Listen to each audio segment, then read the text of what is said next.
Good afternoon, everybody. Welcome to another episode of GeoStrata Extra.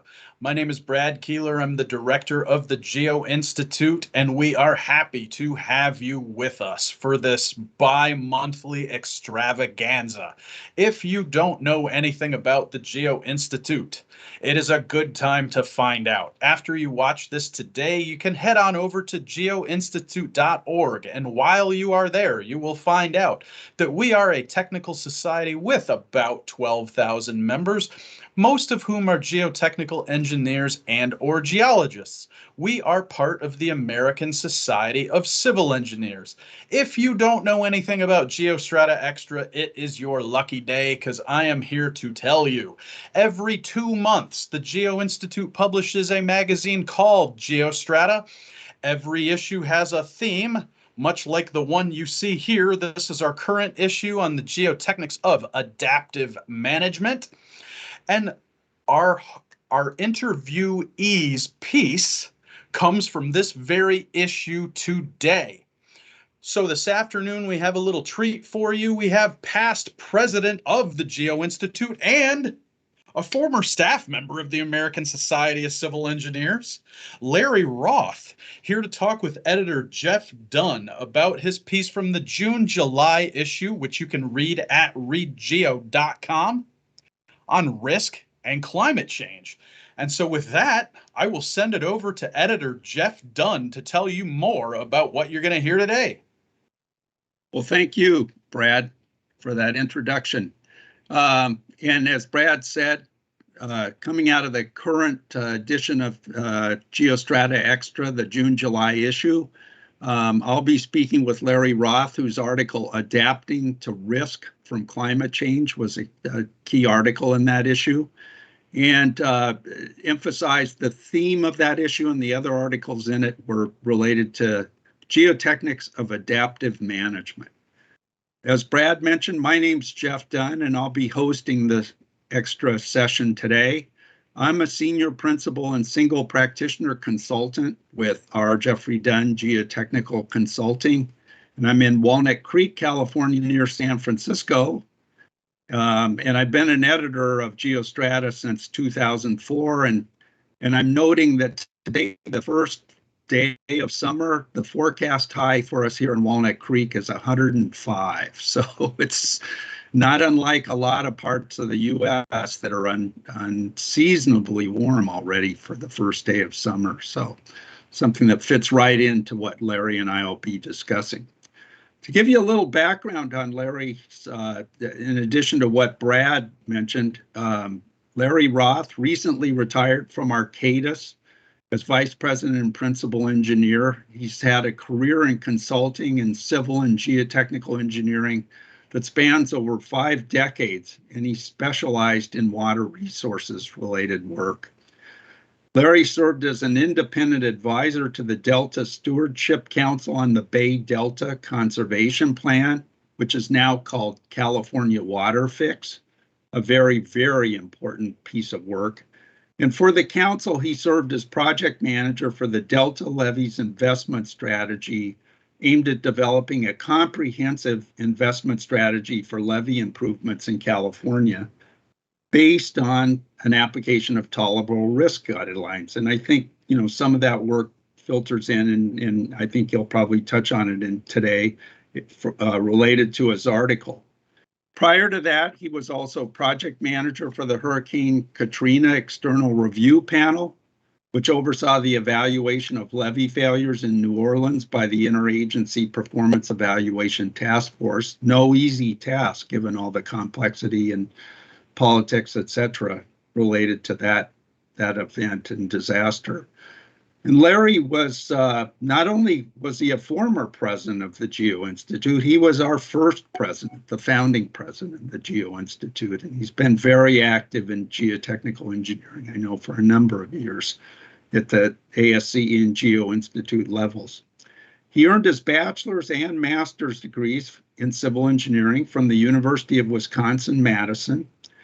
He's a licensed civil engineer in Arizona, California, and Washington, and a licensed geotechnical engineer in California. But in addition to those registrations, he's board certified diplomate in the Academy of Geoprofessionals and the American Academy of Water Resources Engineers, and is an Envision sustainability professional in the Institute for Sustainable Infrastructure. So very well qualified to talk about the topic we'll be touching on today. So just a few introductory comments before Larry and I start our discussion. I've noted that, over the last few years, and I'm probably speaking the obvious, but responding to climate change has become increasingly critical and really, really needs to push ahead at a very fast rate. I've lived most of my life in California and near the coast. And the issues of sea level rise, changing weather patterns like today where it's going to be unseasonably hot in the San Francisco area, and we're in the middle of yet another drought here in California and seem to be having more and more of those, and longer and more intense fire seasons. Those things are having more and more direct impact on my life and on the lives of citizens of the world in the United States. Responding to the risk from climate change is going to require some incredible effort and drastic changes, I think, to how we as civil and geotechnical engineers and geologists practice our skills. And some of how that might be accomplished is the topic of Larry's article and what we will discuss further today.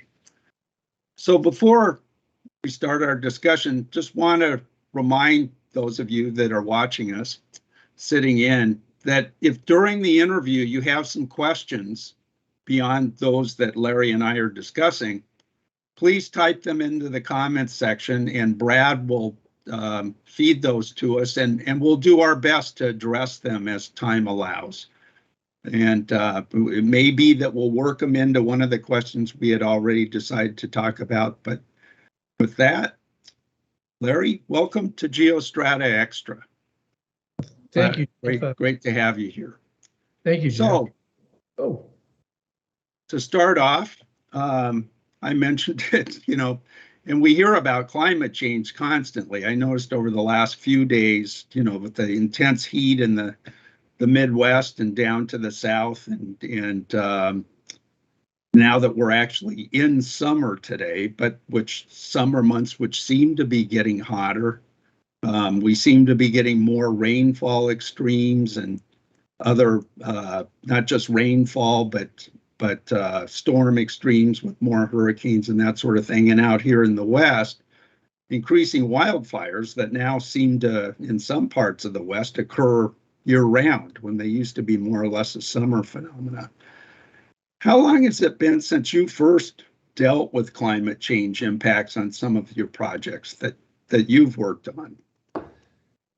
Hey, Jeff, thanks a lot for inviting me. I want to thank the editors of GeoStrata as well. This is a great opportunity. I appreciate the invitation to be here today. I take a lot of ribbing living in Arizona. People say, but it's a dry heat. And it's kind of amazing today that here in Arizona, we're actually at a lower temperature than you are at Walnut Creek. So we're enjoying a relatively cool 100-degree temperature here. Yeah, it was really interesting to me, the journey I've been on for sustainability. It actually started about 30 years ago in the early 1990s. I had a mentor by the name of Don Roberts, who was a prominent geotechnical engineer and a real leader in the international community. And he was one of the people that influenced ASCE to include sustainability in our code of ethics. And being a mentor to me, he got me very interested in sustainability, and it was quite a challenge at that time because it was hard to define, particularly as it began to relate to civil engineering.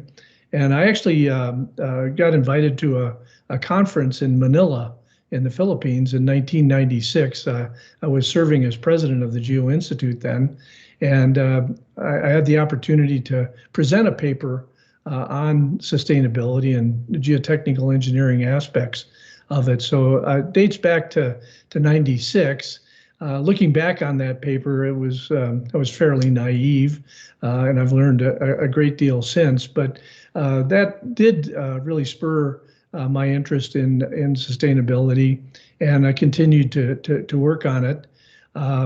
I actually had the opportunity to attend the first international conference on sustainable infrastructure in 2014 in Long Beach, California. And one of the things I observed is that most of the papers and presentations, I think maybe even as much as 90% of them, were really on resiliency and not on sustainability.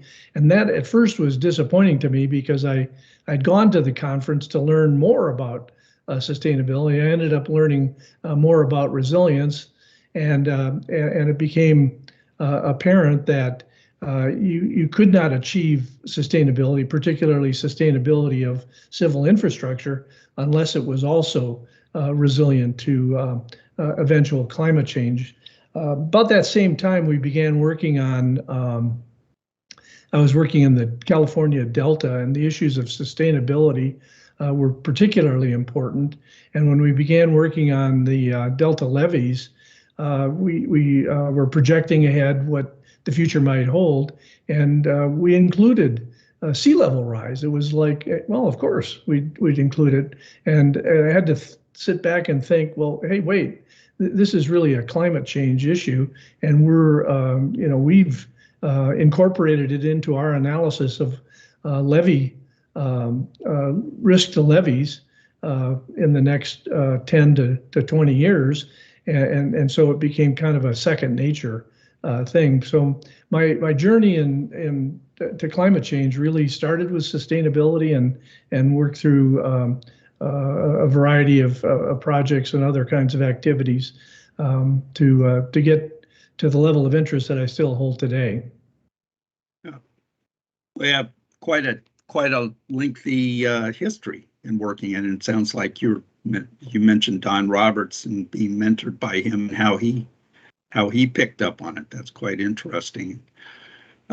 These days, we hear repeatedly that climate change is well accepted by the vast majority of scientists, at least throughout the world.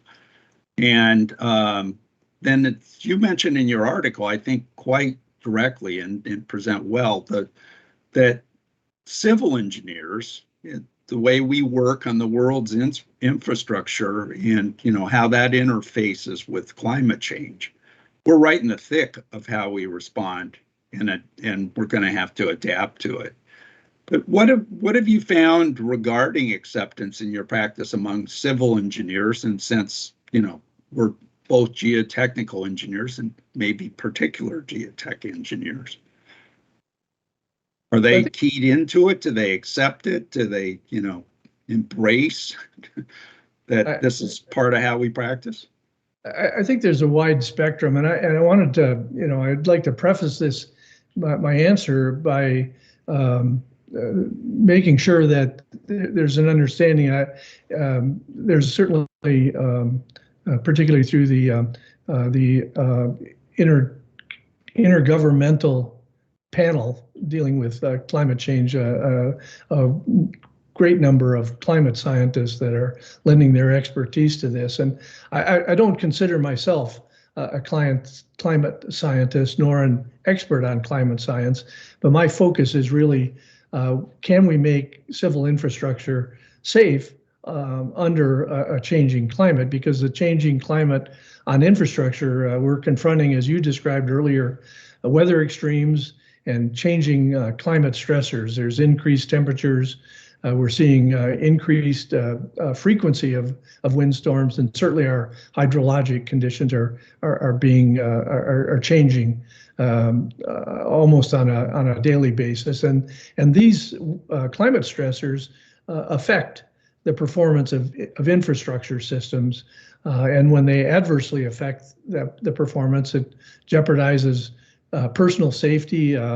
It's coming to threaten our food and water supplies, degrading our ecosystems, and all of this contributes to diminishing our quality of life. And as civil engineers, we should have a focus on infrastructure, which is really the underpinning of the quality of life. And as I mentioned earlier, our code of ethics talks about sustainability, but our code of ethics also obligates us to protect the health, safety, and welfare of the public. And despite this obligation, though, we're being slow, I think, to react to climate change and the impacts of climate change on infrastructure. I said there's a wide spectrum. I think that particularly students and the younger generation of civil engineers are keenly aware of sustainability and climate change, and they're really looking for guidance and the opportunity to gain experience in these areas. And then as you go around the country, certain areas, certain geographies are generally more aware. I think California in particular, as you mentioned, with wildfires and sea level rise and changing precipitation patterns, the current drought, long-term drought, has focused a lot of people's attention. You go to elsewhere along the coast, to New England and New York City after Hurricane Sandy or Superstorm Sandy, there's a much greater awareness and interest. So I think slowly but surely, our profession is beginning to realize the importance of it, and I think we need to also recognize that we have a niche, which is our obligation to design and operate infrastructure that's safe and reliable and resilient. Oh, thanks. Yeah, I've been struck by, as you and I were talking about preparing today, but I was up until 2017, I was teaching a class in foundation design at Berkeley, at University of California, Berkeley. And I was struck by the interest and emphasis of the students I had in sustainability and climate change and adapting to that. And it was something I found refreshing in a way to know that, you know, it was on their radar screen, so to speak, maybe some more than some of us who have been in the business for a long time. The other thing that, you know, I've wondered about is climate change it's obvious that dealing with it and adapting infrastructure is important to civil engineers, but I wondered, would disciplines like structural or water resource engineering be, you know, more important? Why should it matter to us geotechnical engineers? What's the background on that? Well, you might consider this a stretch, Jeff, but you know, in many ways, climate change is just another geologic hazard. And geotechnical engineers, I think, are especially attuned to dealing with geologic hazards of all kinds: earthquakes, landslides, subsidence, any number of geologic hazards. And because of our interest and our obligations to work in those areas, we're trained to deal with lots of unknowns, with imperfect knowledge, with the fact that earth materials have properties that can vary widely in a short amount of space, but also can vary widely in time. And we deal with uncertainties like our ability to predict when an earthquake might occur and where it might be. And because of this, I think the best civil engineers have an intuition. The best geotechnical engineers, I should say, have an intuition and ability to use the right brain and apply judgment. And all of these factors are I think, very important to dealing with climate change, because we're going to be dealing with uncertainty. You know, we've talked about, or we will be talking about stationarity, which is using past statistical records, say, for example, on rainfall or wind velocities, to help determine loads on structures.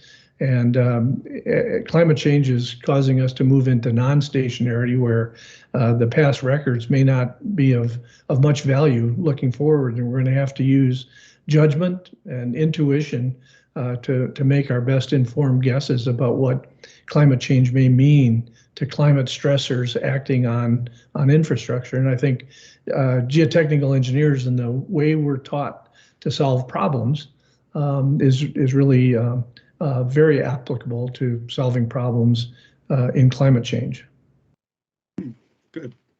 Yeah, I hear you quite a bit on that aspect of how we're trained to deal with variability, and that was actually something that drew me to geotechnical engineering, that it wasn't so cut and dried necessarily, that there was a little more art to it than maybe some other civil engineering fields. But I wondered, you mentioned early on, and kind of back when you were getting introduced to sustainability and so on, and how you went to a conference and you were struck by people seem to be more keyed into the concept of resiliency, and it made me wonder, do we as civil engineers and or geotechnical engineers and geologists really understand sustainability, or are we hung up on resiliency here? That's a great question. I took part in an online debate earlier this year, primarily with the ASCE's Committee on Sustainability. Is really what is more important to us right now, resiliency or sustainability, and how do you separate the two? Can you really separate the two? And I may have mentioned earlier, that they're linked, certainly, because you can have a resilient structure that may be built with materials and processes that uses a lot of greenhouse gases, and therefore by definition is not really a sustainable facility. But on the other hand, you can't build a sustainable facility unless it's also going to be climate resilient. So they're certainly linked. And I find that, certainly finding that our interest and our desire to be more sustainable is becoming a much more pressing factor in our practice and in our profession.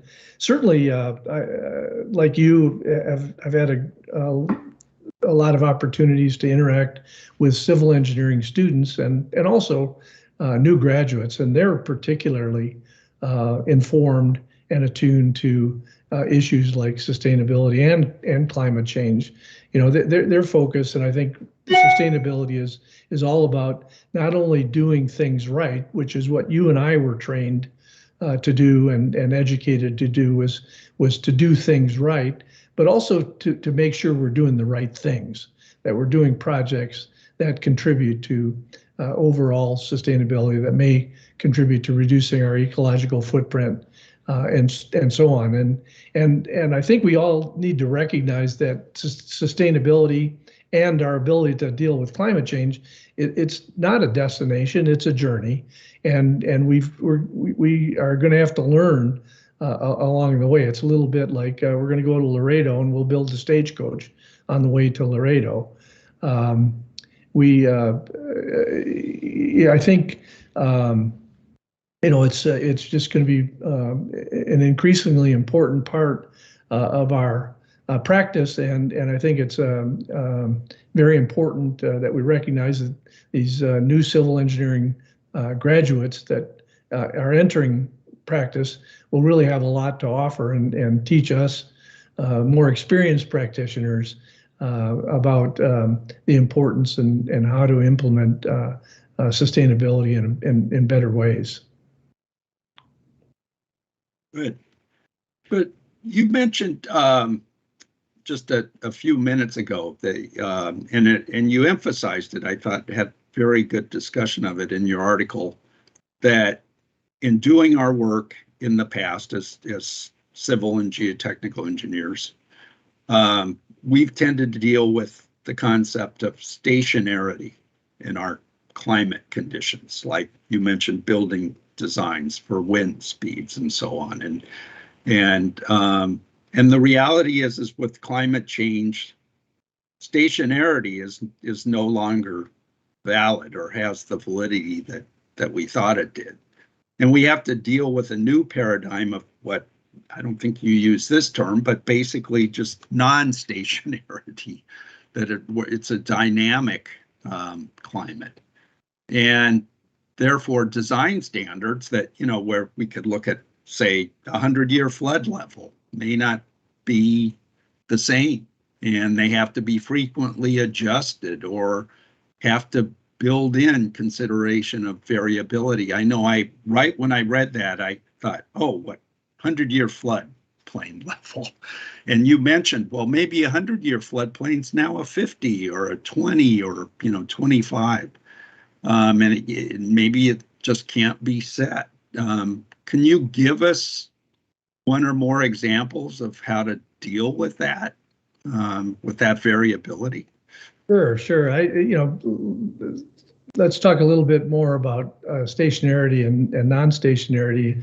I think it's really important for us to continually recognize that climate is what we expect. That's the conditions that we normally expect, but weather is what we get, and weather can vary widely, but it's within this climate background that in the past we've been able to use the expectations of a fairly consistent climate, and then deal with weather that would change and fluctuate within that overall climate. But now we need to recognize that our climate is changing. And a good friend, Ed Lenk, who's a professor at the University of Maryland, describes that dealing with non-stationarity is like playing night baseball without the lights. And I think that's really an apt description of it. As we look, we really need to look at how climate stressors affect infrastructure performance going forward. In general, temperature is probably not going to be a very big deal because we're expecting temperature changes that may be 1 or 2 or 3 degrees centigrade, perhaps in the next 20 to 30 years, if we don't do anything to begin to arrest putting carbon into the atmosphere.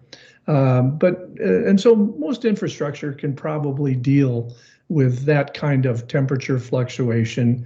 It's probably not going to be a very big issue, except in permafrost, certainly. That really has a tremendous impact because melting of permafrost actually is part of a vicious cycle. As the permafrost melts, it releases more methane into the atmosphere, which is a greenhouse gas, and that in turn leads to more permafrost melting. So, but its impact on infrastructure in general is probably not going to be a real big deal. Similarly, I think wind velocities are not likely to change a great deal in the future, but what will change is that we may see on a geographic basis that more areas or new areas could be subject to tornadoes or hurricanes that historically have not affected those particular areas. So we certainly need to be aware of the potential that wind stress on structures from wind may change in particular locales.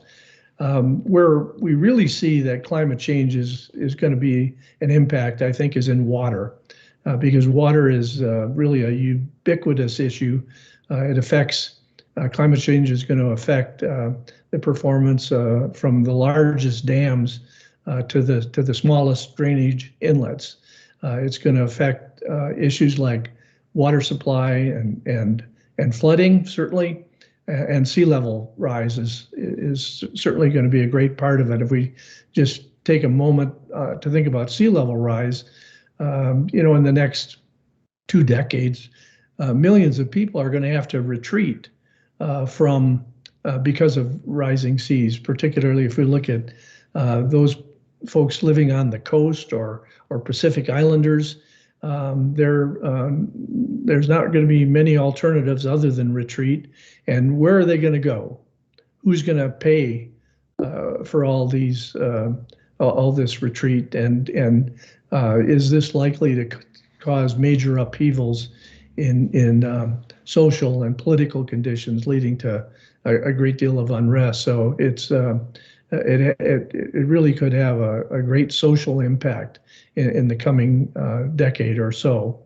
And you mentioned wildfires, of course, is a result of drought, which is an impact of climate change on water. So these are all important things to keep in mind. And your point about the 100-year and 100-year flood is also critical. I think we're going to have to recognize that standards that drive policies are going to fail us if we're not aware of those impacts. The entire National Flood Insurance Program is built on concepts like the 100-year flood or the 500-year flood, and we've used this terminology, tying it to a frequency, but really what they are is levels of flooding, and we're going to need to recognize that those levels of flooding are likely going to occur in the future with greater frequency,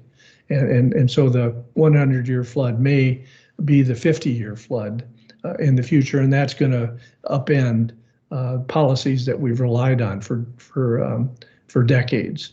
But if we look at other standards, for example, ASCE 7, which defines loading on structures, ASCE 7 will talk about rainfall intensity that you might need to deal with as a structural load.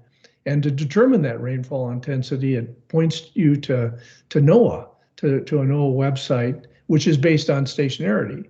And so we need to recognize that as we deal with these projects in the future, that ASCE 7 may not be needing change, but we obviously have to recognize that NOAA is going to have to continuously update its data on rainfall intensity to enable us to be able to predict what those rainfall intensities may be after some climate change. So you mentioned a couple of examples, and I thought about, maybe we ought to just pick a couple of targets and talk about them. Maybe we ought to deal with a big box structure, big box store that we're going to build on a hill in a place like North Dakota. So we need to talk about relevance. Is climate change going to be an impact here? Well, we're on a hill, so we're probably out of the floodplain. So that aspect of climate change, either increased flooding or changing frequencies of flooding, may not be an issue for us. Certainly, there may be some temperature rise that we have to deal with, and that could affect the HVAC performance of the building itself. And so let's keep that in mind. And rainfall intensity may change, and in this case, we should look at maybe simple issues like flooding of the parking lot. Customers aren't going to want to come to that big box store if they have to walk through water that's ankle deep just to get to the front door. So rainfall intensity, temperature may be key issues that we ought to think about as we design this structure and as we look at its performance going forward. And the question is, how do we deal with it? Should we deal with it now? Should we overbuild the HVAC so it could handle increased temperature in the future? Or perhaps just leave space so that we could add HVAC units to deal with that in the future. That's how adaptive management becomes part of what we need to consider. We need to make these decisions about doing it now or deferring it, and making sure that we can, if we defer it, that we can actually handle it when it occurs. So I think that's the way we need to begin looking at it. And if we change that to a different example, let's talk about some sort of structure, say on the California coast. Maybe it's a desalination plant. Well, we're probably going to deal with the same kinds of issues. We got rainfall intensity and perhaps some temperature that we might need to take into account for the building performance. But if we're on the coast, we need to deal with sea level rise. Are we in a location where storm surge is going to affect this facility and its performance? And if so, are seawalls or levees or berms appropriate to reduce risk from storm surges? And again, do we build them now, or should we leave room so that we could build them in the future?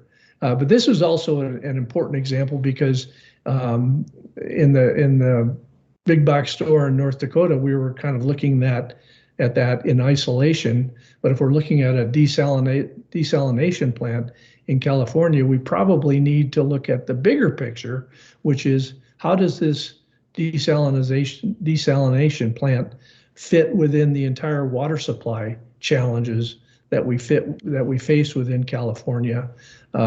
Is it a critical part, and how does climate change in the future? What impact is it going to have on water supply? And are we, in this case, really building the right project? And is it in the right place? So these are the kinds of questions that I think we need to first ask as we go forward in these projects, and then figure out how we're going to either accommodate the answers to those questions now in the design, or be able to accommodate them in the future through adaptive management. Okay, well, those are some good examples. I think, especially your mention of the big box store in North Dakota, some of the things that seem like small items, but they become bigger with changes and how we deal with that. You talked about in your article too, in addition to dealing with the impacts, some of which you just touched on, you challenged civil engineers with raising awareness of climate change and the need for mitigation in infrastructure and facilities. How well do you think we as civil engineers are equipped to do this, and do we sense the urgency involved in getting going on it? I'm not sure that I'm not sure that we fully sense the urgency now. It's certainly becoming much more apparent, and as I mentioned earlier, places like California and the entire Southwest that are feeling the impacts of this now 20 or 25-year drought that we're in, and its impacts on water supply is really, driving home the reality of climate change on a big scale. But I want to emphasize again that as civil engineers, we're generally not going to be or find ourselves being experts on climate science, nor on how to mitigate more on the big picture. I think our focus needs to be on the performance of infrastructure and how that infrastructure is important to the health, safety, and welfare of the public that we serve. But we ought to be really increasingly aware of the potential need for mitigation. A number of actions have been suggested about how we might mitigate, which is generally trying to reduce the amount of greenhouse gases that we're putting into the atmosphere. People have talked about carbon sequestration, trying to capture it at say the power plant where it's being generated and put it deep in the ground where it can't get into the atmosphere to create havoc. We've talked about putting prices on carbons, and of course we're all becoming increasingly aware of the importance of using renewable resources and to use the materials that we currently use in more efficient manner. I think as civil engineers, we need to recognize that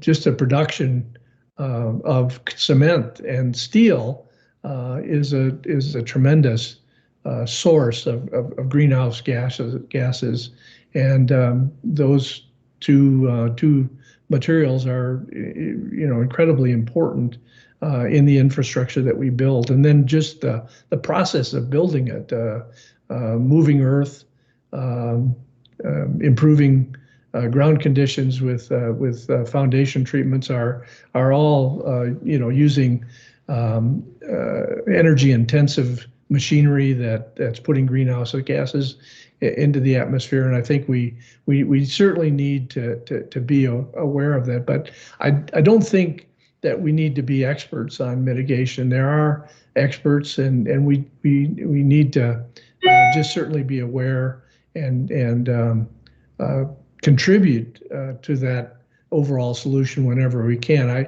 I commend that Bill Gates book on how to avoid a climate disaster is a good place to learn about mitigation and to raise your awareness. But I think as civil engineers and as geotechnical engineers, our focus really needs to be on the making infrastructure climate safe and climate resilience. I think that maybe we all ought to adopt a few measures of success. I know my next car is going to be an electric vehicle, and everybody ought to put perhaps that higher on their radar screen. We need to look at ways that we can contribute to sustainability in our overall life. And I've kind of identified as a measure of success that maybe if we get to 2030 and it's as hard to find a gas station in 2030 as it is to find a charging station today, we can say that's some measure of success. That's a good thing to think about. I think that hits home could hit home to non-engineers. In your article, and you mentioned adaptive management just a few minutes ago. In the article, you talk about adaptive management a good deal, and you start out by, I noted, indicating that we're in changing conditions, but the assumption of what we would deem worst case conditions may be imprudent or wasteful. And in fact, in the past, like dealing with the 100-year flood or 500-year flood, we haven't always, assumed worst case. And your article discusses the use of adaptive management programs and adaptive management plans, or AMPs, as you use the acronym, and emphasizes the similarity to the observational method used in geotechnical engineering, which I found a very good simile and presentation to understand them. Can you talk more about AMPs, and are they being used commonly, or are they kind of just getting out of the gate and they're more unusual at this time? Or? Sure. Well, I first came across the term adaptive management and adaptive management planning a little over a decade ago when I was working on the Bay Delta Conservation Plan, now as you said, California Water Fix. And it's a tool that has been used in ecosystem restoration for quite a long time. My immediate reaction was, this is just observational method with a different name. I guess the major difference between the observational method that we as geotechnical engineers have come to know, and well, many of us have had an opportunity to apply, that the observational method was really generally restricted to construction, to the difficulties we may face during construction, such as earth retention systems and temporary support systems and so on. And AMPs really refer to the entire life of a project, from not only construction but also into operation. And the folks that work in ecosystem restoration really have done a lot of pioneering work in this area, because in ecosystem restoration they deal with a great amount of uncertainty. They're not really sure that what they're going to do is going to work exactly as they think it's going to work, and so they're very reluctant to do something and then just walk away, hoping that things will work out just fine. And I think someone actually coined the term that if you do that, you do something and then walk away, hoping for the best. That's really faith-based science, and we want to. We'd like to avoid doing faith-based engineering, and so I think the ecosystem planners for sure have recognized that even the best plans will require adjustment as experience is gained, because they can't predict exactly with certainty how all these unknowns are going to come into play.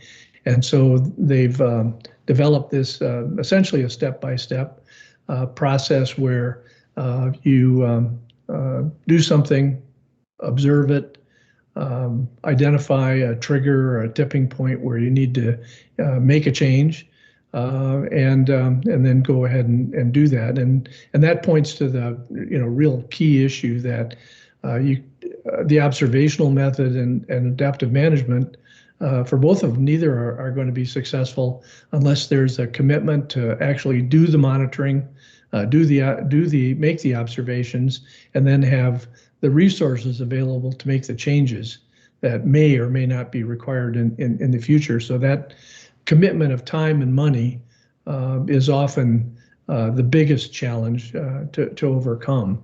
But I think that it's going to become an increasingly important tool for us as civil engineers, because we're not going to be able to predict exactly what the future is going to bring because of non-stationarity and other factors.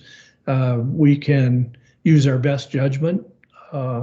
We really need to rely on precedent.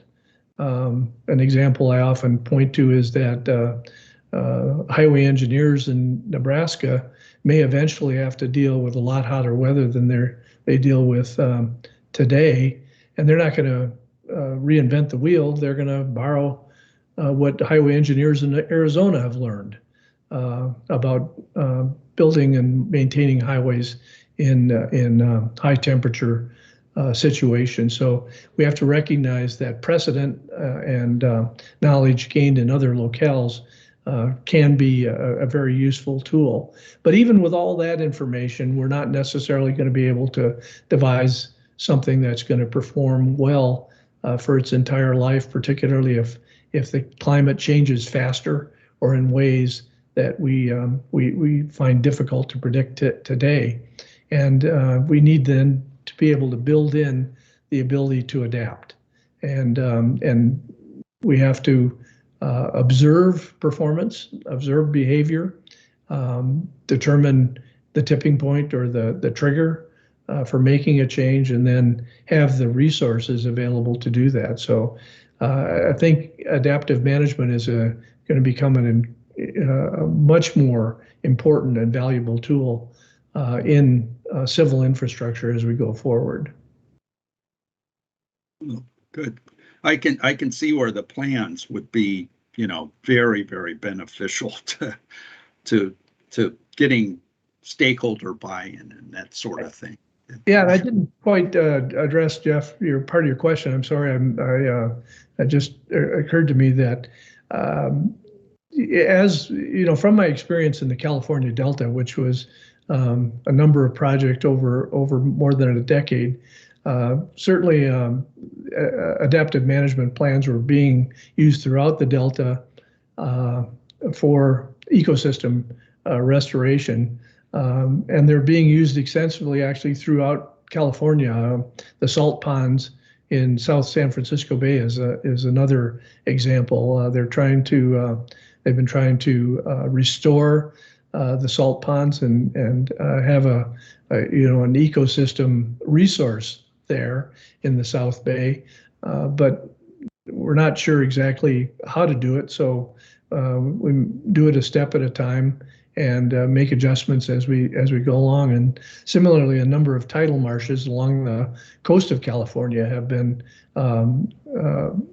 restored using adaptive management. So it is a very important and widely used tool, not only in California, but really throughout the world for things like ecosystem restoration. And I think, as we begin to apply it in civil engineering and to civil infrastructure, we have to take a page out of the book of the ecosystem restorers and add to our database of experience, so that others can learn from what we've particularly brought to bear. It's like the early days of geotechnical engineering, that case histories were incredibly important for building really the practice, and we're going to need to have that kind of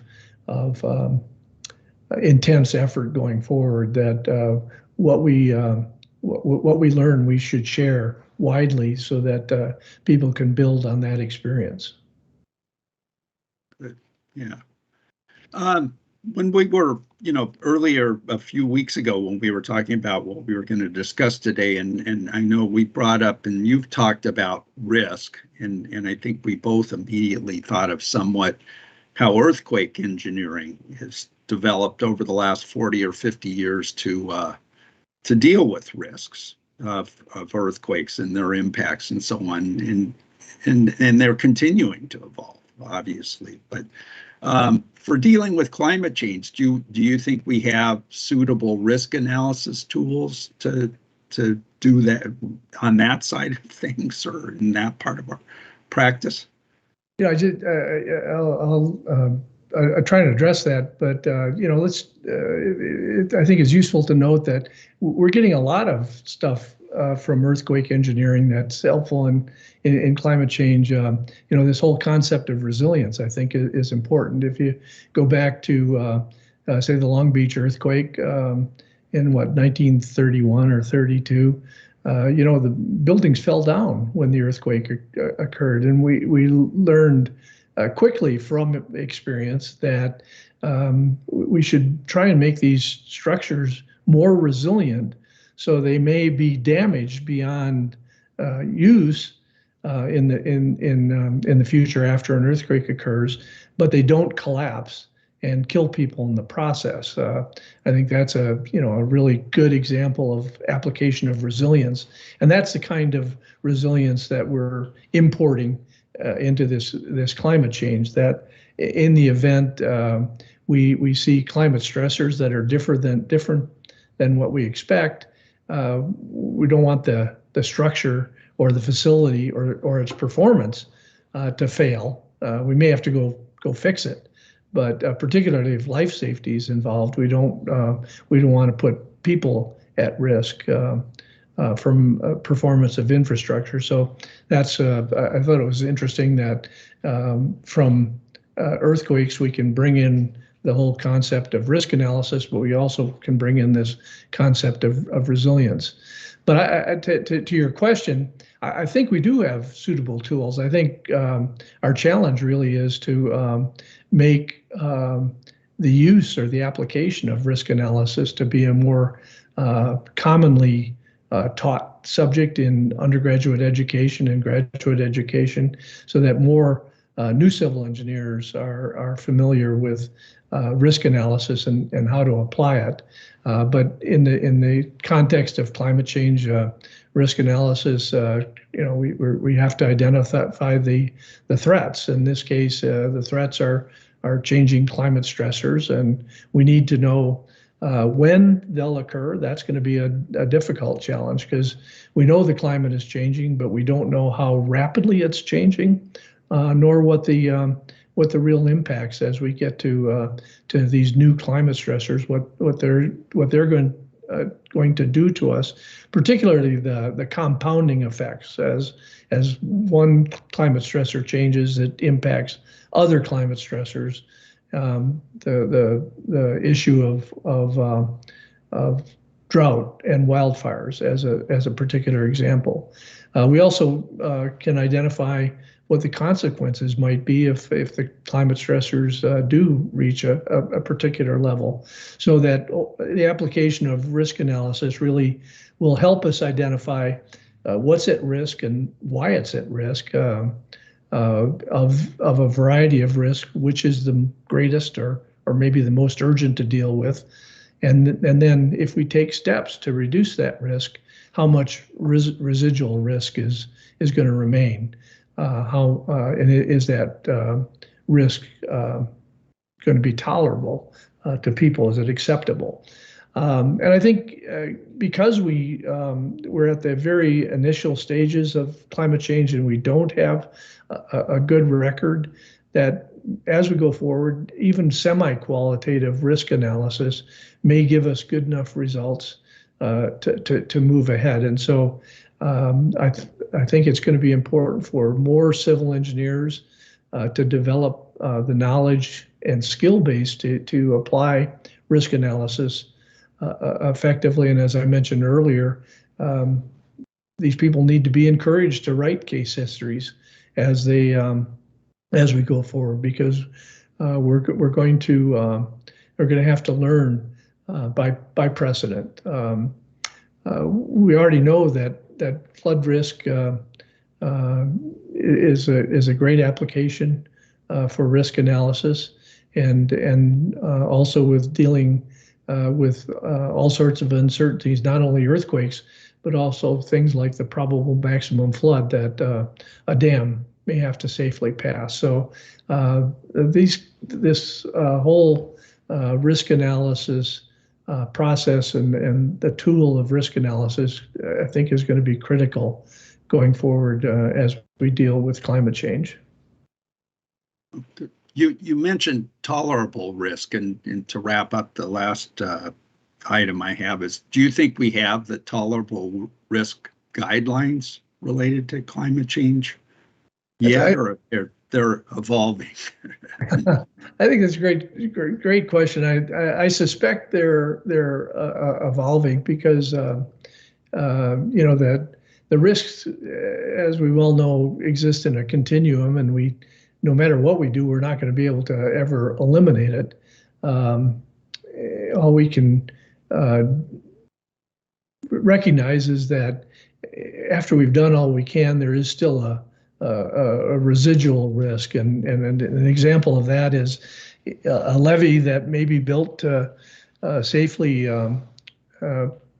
keep flooding at bay for a 100-year flood.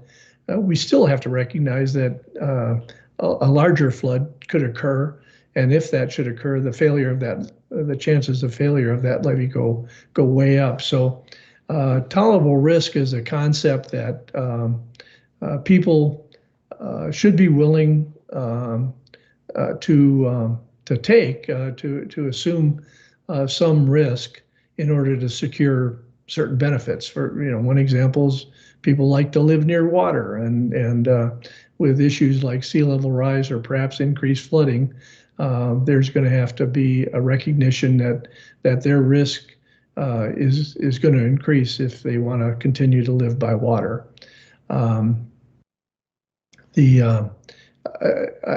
think we have to use what we've learned to apply tolerable risk to infrastructure. Use what we've learned in other situations. For example, there's guidance from flooding. We deal with life safety. We can calculate expected annual fatalities associated with flood risk, and if that's an acceptable risk for flooding, perhaps it's an acceptable risk for issues associated with climate change.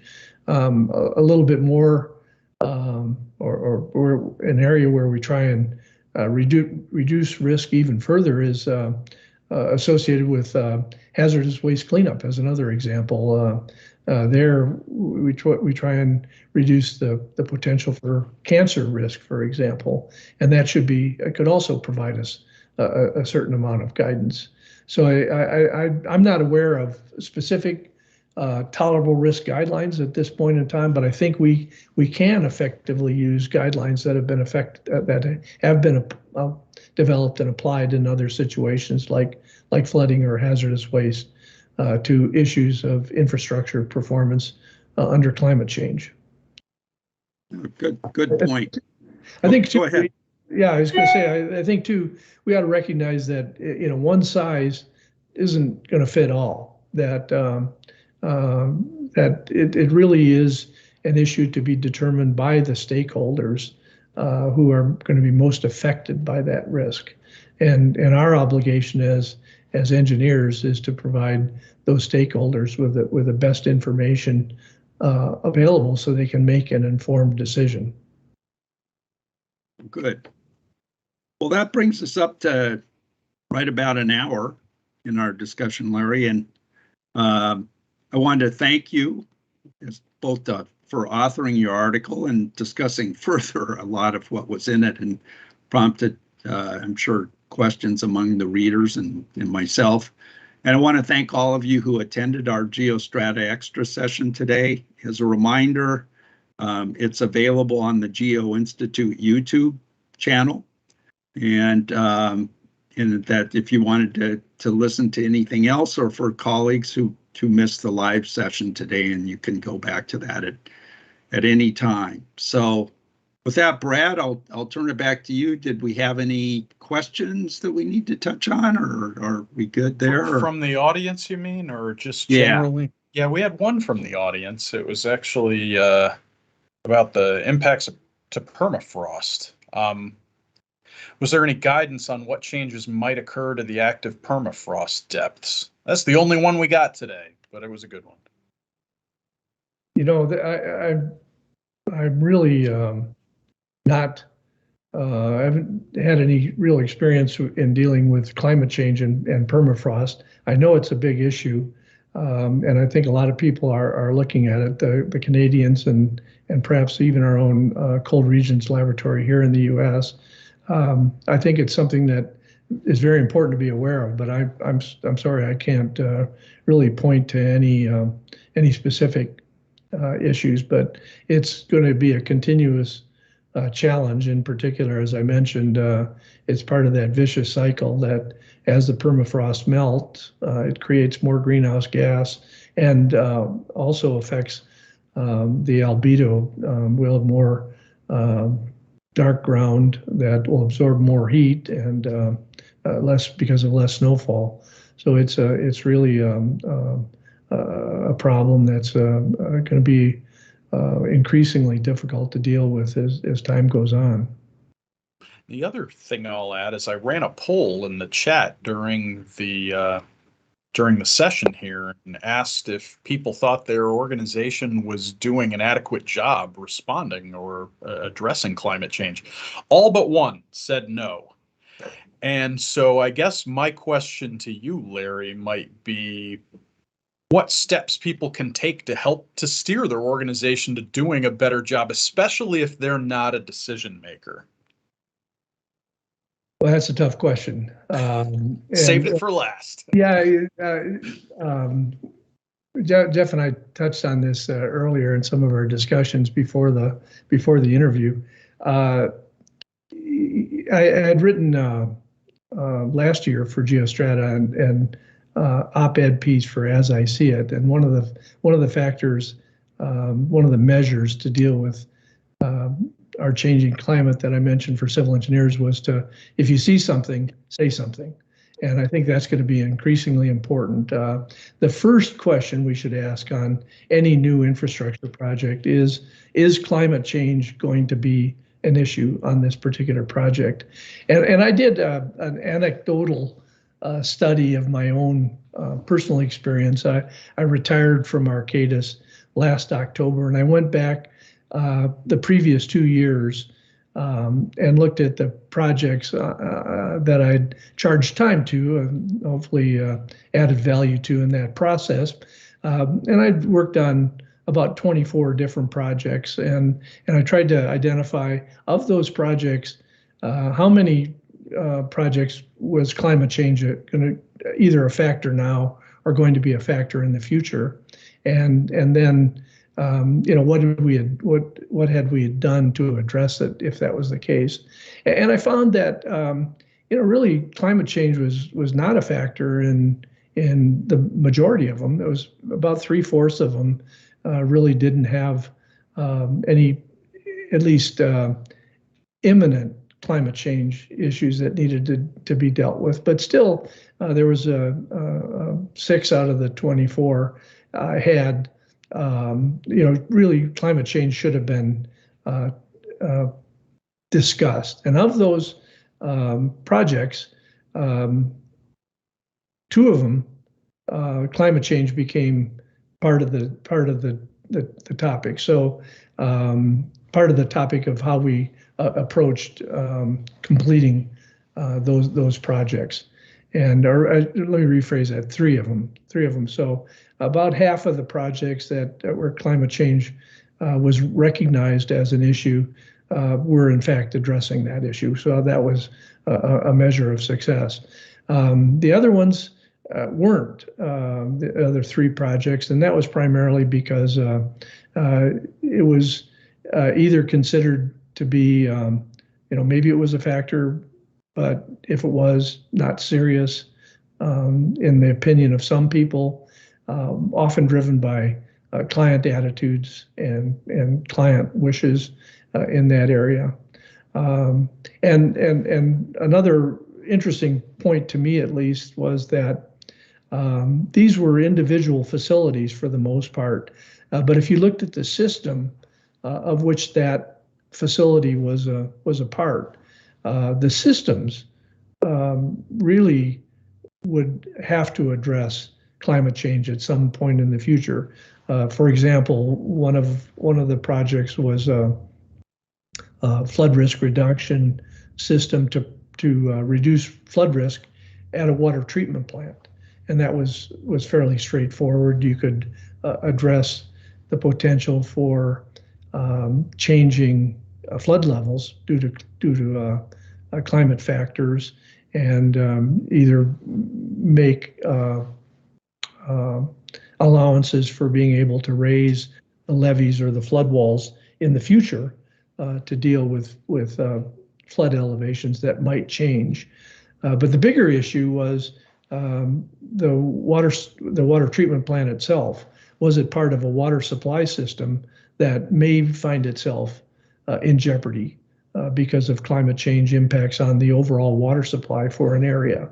And so even though the flood risk reduction at least made some attempt to deal with the potential for climate change, they were basically kicking the can down the road on the bigger issue of the impacts to water supply.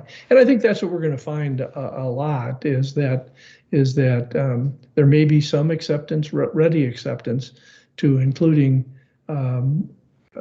risk analysis and adaptive management for a particular facility, but as part of a greater system, there may be some increased reluctance or inertia against looking at the bigger system to determine if it's going to be impacted by climate change in the future. I think the lessons for us is that, let's go back to, if you see something, say something, because it's not a factor that people have front of mind and are going to be considering, but it is going to be increasingly important in a wide variety of civil engineering projects that we deal with. Fantastic answer, fantastic, well-rounded answer, I think. And I think our viewers can definitely take a lot away from today. Jeff did a great job selling it at the end of what he said. If you liked what you saw today, we have a bunch of other GeoStrata extras. You can go watch those on our YouTube channel as well, but make sure to direct colleagues and friends and even people you don't like to watch this one too. It will be up on our YouTube channel until the end of time or until YouTube ceases to exist, whichever happens first. Definitely click subscribe, click get notifications. We will let you know every single time we post something to the YouTube channel. So with that, everybody have a fantastic afternoon. We will see you with our next live stream in just 2 days. Check our YouTube channel for more information. Have a great afternoon, everybody.